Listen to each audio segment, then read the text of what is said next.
மக்கள் பஸ்ஸை நூற்றுக்கணக்கான 30,000 லட்சம் 90 கூடவே போயிடும். பசிக்கிற எனக்கு அந்த உணர்வு இல்லை.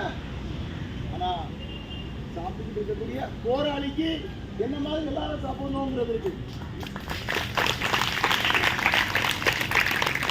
அந்த உணர்வை கொச்சப்படுத்தக்கூடாது, அந்த சங்கத்தை கொச்சப்படுத்தக்கூடாது, அந்த கொடியை தூக்கி பிடிக்கணுமே தவிர காலில் போட்டு மிதிக்க கூடாதுங்க. 21 போராட்டத்தில் சங்க கொடிகள் குப்பையில் கிடந்துச்சு.